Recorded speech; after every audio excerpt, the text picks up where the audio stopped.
Selamat pagi kepada sejawat residen dan adik-adik mahasiswa sekalian.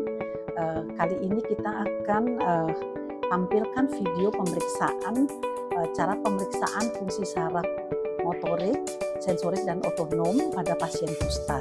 Tujuan daripada pemeriksaan ini adalah untuk menilai kerusakan saraf yang terjadi pada kusta, sehingga dapat mendeteksi kelainan saraf secara dini. Morbus Hansen merupakan salah satu kasus di bidang dermatologi dan venerologi yang tergolong the Great Immunodeficiency.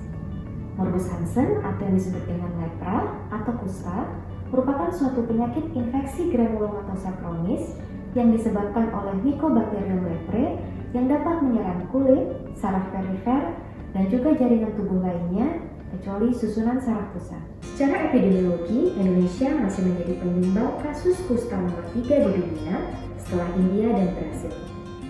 Pada tahun 2020, dilaporkan 11.173 kasus kusta, di mana 86% diantaranya merupakan kasus kusta tipe multibasilar. 3 tanda kardinal dari morbus Hansen.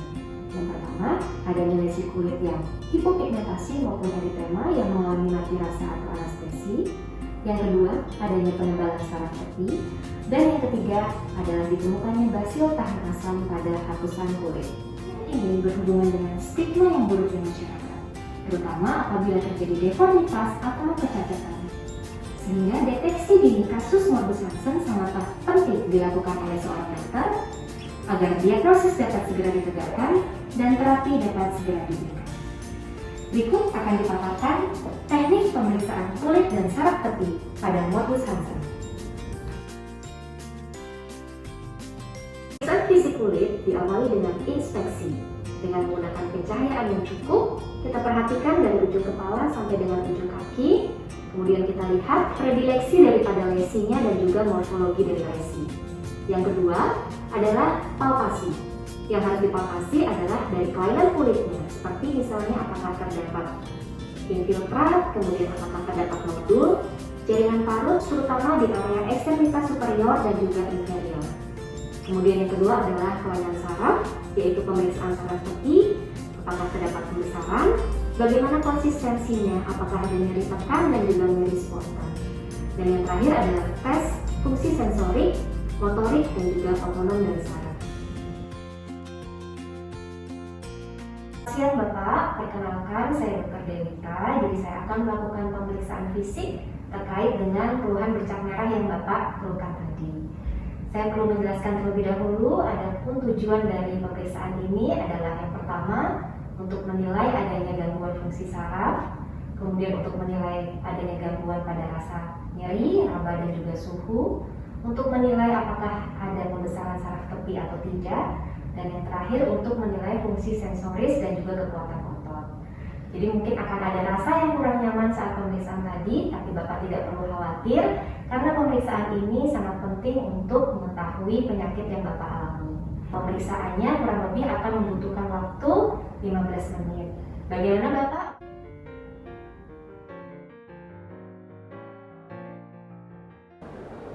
Persiapan alat dan bahan.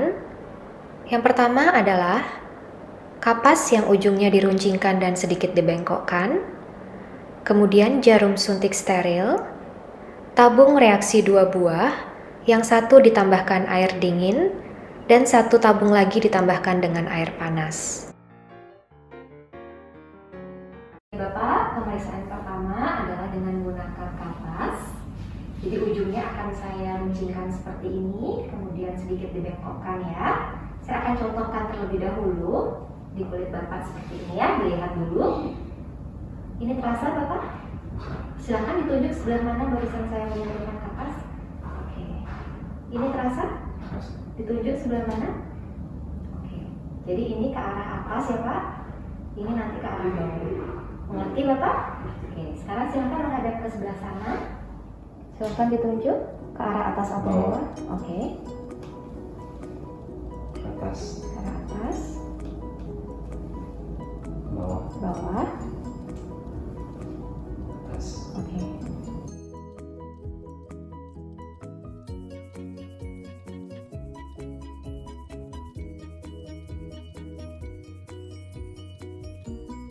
Baik Bapak, untuk pemeriksaan yang kedua, saya akan menggunakan ujung jarum steril seperti ini.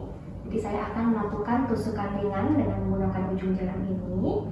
Jadi posisi jari telunjuk saya akan sejajar dengan ujung jarum. Jadi tusukannya tidak akan terlalu kuat. Ya, saya contohkan terlebih dahulu seperti ini.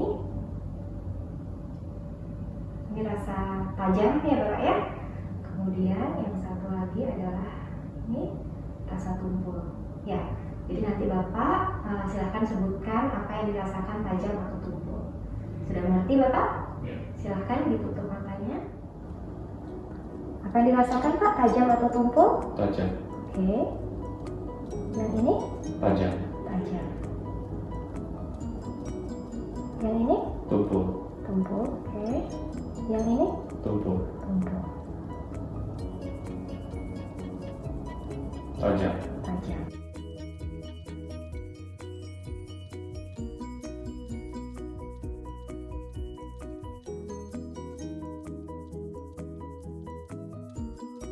Pemeriksaan yang ketiga, saya akan menggunakan 2 tabung ya Bapak ya. Jadi tabung ini yang satu berisi air dingin, yang satu lagi berisi air panas. Saya akan menyentuhkannya ke kulit Bapak. Nanti Bapak sebutkan apa yang dirasakan panas atau dingin. Ya, saya contohkan terlebih dahulu. Yang ini Pak? Dingin. Dingin. Yang ini? Panas. Sudah mengerti ya Pak ya? Sekarang silahkan ditutup matanya. Apa yang dirasakan Pak yang ini? Dingin. Oke. Yang ini? Panas. Ini? Dingin. Ini? Panas. Ini? Panas.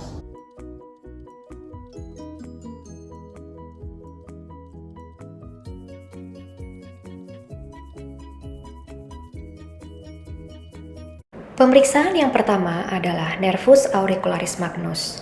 Pasien duduk tegak menghadap pemeriksa, kemudian kita minta pasien untuk menoleh ke arah kiri secara maksimal, sambil tangan pemeriksa menekan dagu secara maksimal ke kiri. Kemudian kita inspeksi, tampak musculus sternocleidomastoideus yang berkontraksi, sehingga nervus auricularis magnus akan terdorong ke superficial secara menyilang. Kemudian, dengan 3 jari, kita menelusuri leher bagian atas dari arah kraniolateral ke caudomedial. Meraba ada tidaknya penebalan, beri sedikit tekanan ringan sambil melihat mimik wajah pasien.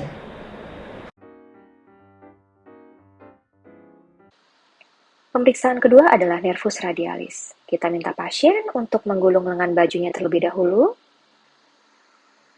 kemudian menekuk lengannya pada siku dengan rileks. Menggunakan 3 jari, telusuri daerah lateral sepertiga lengan atas, kira-kira pertemuan musculus triceps brachii caput longum dan lateral. Raba ada tidaknya pembesaran saraf, beri sedikit tekanan ringan sambil melihat mimik wajah pasien, apakah ada nyeri atau tidak.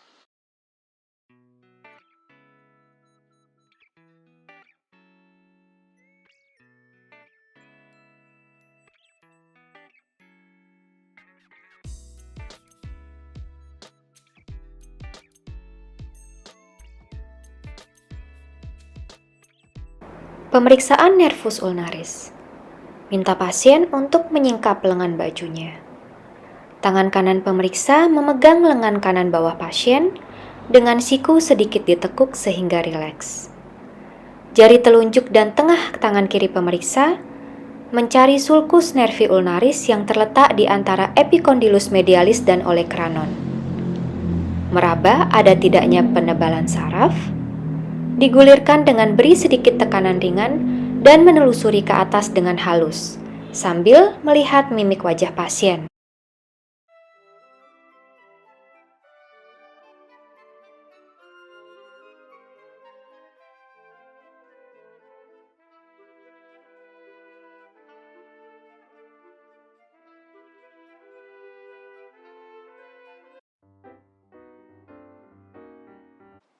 Pemeriksaan nervus medianus.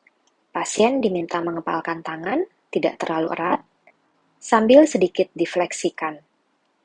Kemudian, ujung-ujung 2 jari tangan kanan pemeriksa menelusuri daerah antara tendo musculus palmaris longus dan musculus flexor carpi radialis. Kemudian raba ada tidaknya penebalan saraf, sambil melihat mimik wajah pasien.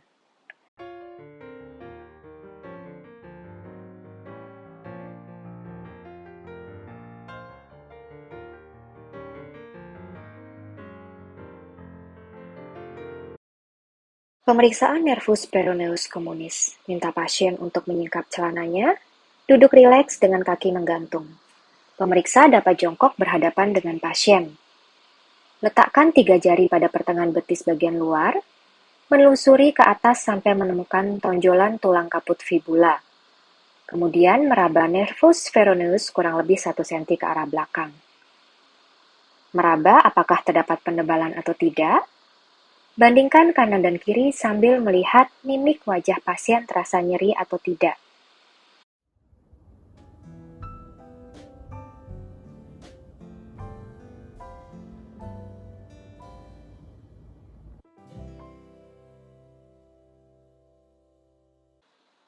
Jari telunjuk dan tengah tangan kanan dan kiri pemeriksa diletakkan secara menyilang pada malleolus medialis. Tangan kanan memeriksa kaki kanan pasien, tangan kiri memeriksa kaki kiri pasien. Raba bagian belakang bawah dari malleolus medialis. Raba apakah terdapat penebalan atau tidak? Dengan tekanan ringan menggulirkan saraf sambil melihat mimik wajah pasien terasa nyeri atau tidak.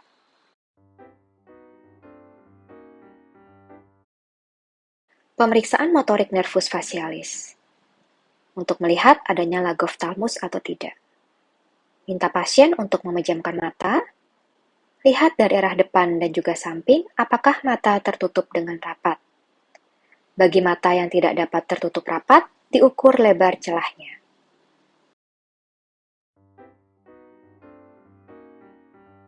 Pemeriksaan motorik nervus ulnaris.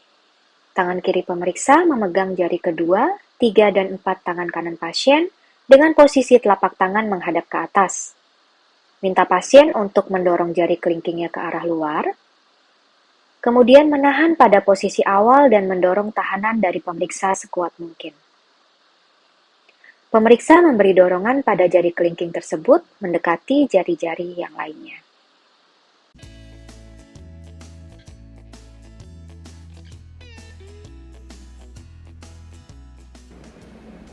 Saya akan memberikan dorongan pada jari kelingking Bapak. Silahkan ditahan ya Pak ya.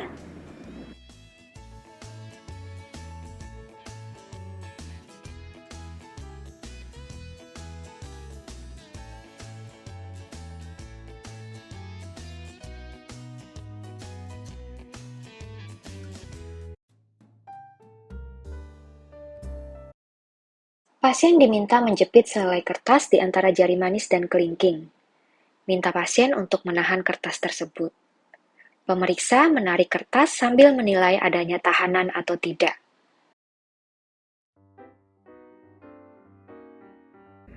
Pemeriksa memegang jari tangan pasien, telapak tangan pasien menghadap ke atas dan posisi ekstensi. Minta pasien untuk tegakkan ibu jari tegak lurus dengan telapak tangan. Perhatikan pangkal ibu jari pasien apa benar bergerak ke atas dan jempolnya lurus. Jari telunjuk pemeriksa menekan pangkal ibu jari pasien dan pasien menahan ibu jari.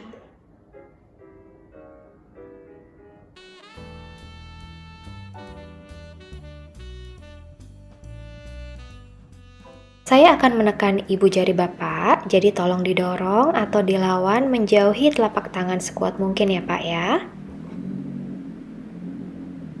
Baik. Pemeriksaan motorik nervus radialis. Tangan kiri pemeriksa memegang punggung lengan bawah tangan kanan pasien. Minta pasien mengepalkan tangan dan gerakkan pergelangan tangannya ke belakang atau ekstensi. Pasien diminta tahan posisi, tangan kanan pemeriksa mendorong punggung tangan kanan pasien. Saya akan melakukan dorongan pada punggung tangan Bapak, silakan ditahan. Oke, satu lagi. Oke.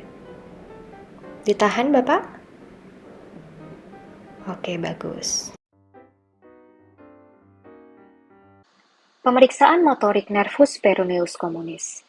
Dalam keadaan duduk, pegang bagian belakang pergelangan kaki pasien. Pasien diminta mengangkat kedua ujung kaki sepenuhnya dengan tumit terletak di lantai, seperti berjalan dengan tumit atau posisi ekstensi maksimal. Kemudian pemeriksa melakukan dorongan pada punggung kaki ke arah bawah.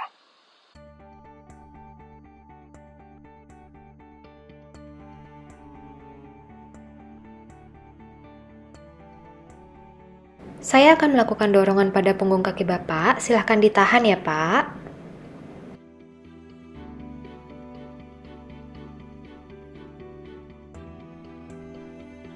Pemeriksaan fungsi otonom saraf. Yang pertama adalah tes dengan pensil tinta atau tes Gunawan. Pensil tinta digariskan mulai dari tengah lesi yang dicurigai ke arah kulit normal. Pensil yang digaris pada kulit normal akan luntur. Interpretasi: jika garis pensil pada lesi yang dicurigai menetap atau tidak luntur, pasien mengalami gangguan berkeringat atau anhidrosis. Yang kedua adalah tes pilokarpin. Dilakukan injeksi secara subkutan pada perbatasan lesi dan kulit normal. Interpretasi: setelah beberapa menit, kulit normal akan berkeringat, sedangkan lesi yang dicurigai tetap kering. Apabila diagnosis morbus Hansen sudah dapat ditegakkan, maka selain pemberian terapi sangatlah penting untuk menyampaikan KIE. Adapun KIE terkait dengan pencegahan komplikasi melalui 3M: memeriksa, melindungi, dan merawat diri. Yang pertama adalah memeriksa mata, tangan, dan kaki secara teratur, melindungi mata, tangan, dan kaki dari trauma fisik. Yang ketiga adalah pasien dengan lagophthalmus dapat menggunakan kacamata sehingga terlindungi dari debu. Yang keempat, lindungi tangan dari benda panas atau tajam dengan menggunakan sarung tangan tebal. Yang kelima, periksa kaki secara rutin untuk mengetahui adanya luka atau tidak. Dan bila kaki kering dan tebal, dapat direndam pada air biasa selama 20 menit, kemudian gosok bagian kaki yang menebal dan oleskan pelembab. Yang terakhir, harus selalu menggunakan alas kaki. Pilihlah alas kaki yang empuk di bagian dalam, tetapi keras di bagian luar untuk melindungi kaki dari benda tajam. Demikianlah video teknik pemeriksaan kulit dan saraf tepi pada morbus Hansen. Semoga bermanfaat. Temukan kasusnya, periksa kontaknya, dan obati sampai tuntas. Mari bersama hapuskan stigma dan diskriminasi kusta.